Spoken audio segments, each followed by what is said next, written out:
Hello friends, माझं YouTube channel Sony ट्युटोरियलवर तुमचं मनपूर्वक स्वागत आहे। तर चला आज आपण SYBA इको 219 मध्ये IMP टॉपिक्स बघू। लेसन क्रमांक 4 चे अभ्यासाला सुरुवात करण्याआधी जर तुम्ही माझ्या चॅनलवर नवीन असणार तर चॅनलला सबस्क्राइब करा। सबस्क्राइब करणे फ्री आहे। तुम्ही सबस्क्राइब केल्याने मला आणखी व्हिडिओ बनवायला प्रोत्साहन मिळते। आणि व्हिडिओ आवडला तर व्हिडिओला लाईक शेअर कमेंट करा। तर चला आज आपण IMP टॉपिक्स बघू। राष्ट्रीय उत्पन्नाची मोजणी, उत्पन्न, उपभोग, गुंतवणूक व मालसाठे, संकल्पना आणि परस्पर संबंध। आता या टॉपिक्सवर मी तुला वाचून दाखवते, तुम्ही ऐकून आपल्या मनाच्या भाषेत त्याचं उत्तर एक्झामच्या वेळेस पेपरमध्ये लिहायचं आहे। एका वित्तीय वर्षात एखाद्या देशातील अर्थव्यवस्थेने निर्माण केलेले अंतिम वस्तू व सेवा याचे मूल्य म्हणजे राष्ट्रीय उत्पन्न होय। हे आपण पाहिले। उत्पादन प्रक्रियेत प्रत्येक घटकाचे ते वर्धित मूल्य असते हेही आपण पाहिले। उत्पादित वस्तू व सेवा यांची व्यापकने दोन भाग पडतात, ज्याचा लगेच उपभोग घेता येऊ शकतो अशा उपभोग्य वस्तू व सेवा यांचा एक भाग, तर दुसरा या उपभोग्य वस्तू व सेवा उत्पादन करणाऱ्या भांडवली वस्तू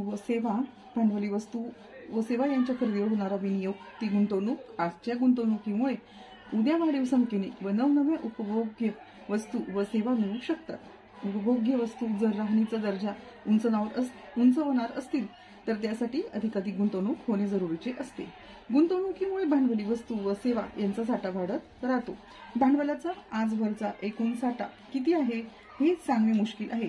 त्यात यंत्रसामग्री व कारखाने तर येतातच, पण राहती घरे, इमारती, जमीन, रस्ते, सिंचन प्रकल्प, वाहने, रेल्वे, दुभती जनावरे अशा विविध उत्पादक साधनांचा समावेश असतो।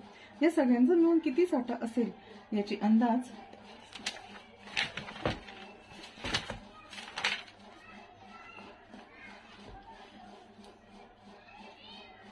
काही अभ्यासकांनी केलेले आहेत।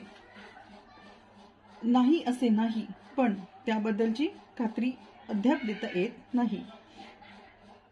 भांडवलाचा साठा व उत्पन्नाचा वार्षिक ओघ याचा संबंध कसा आहे, त्याचे भांडवल उत्पादन गुणोत्तर किती आहे हे समजून घेणे महत्त्वाचे आहे। कारण मग भांडवलाच्या निर्मितीचे प्रमाण किती असावे याची योजना आखता येते, परंतु असे समग्र पूर्वनियोजन सध्या तरी अशक्य दिसते। वर्षाला गुंतवणुकीत जी भर पडते, भांडवली वस्तू व सेवा यांची जी विक्री होते तिची माहिती मिळते। गुंतवणुकीचाच एक उपप्रकार म्हणजे मालसाठ्यात सालोसाल होणारा बदल, वाढ किंवा घट म्हणजे वर्षाच्या सुरुवातीचा साठा, खरेदी विक्री वर्षाखेरचा साठा। उत्पादन हे विक्रीसाठीच असते। गिऱ्हाईक केव्हा येईल हे कळून येत नसल्याने दुकानदाराला माल जवळ बाळगून दुकान उघडे ठेवावे लागते। नेहमीकरिता मालाचा साठा ठेवावा लागतो। नेहमीचा व्यवहार पाहून अनुभवाने नेहमीकरिता किती साठा बाळगावायचा हे विक्रेता ठरवित असतो।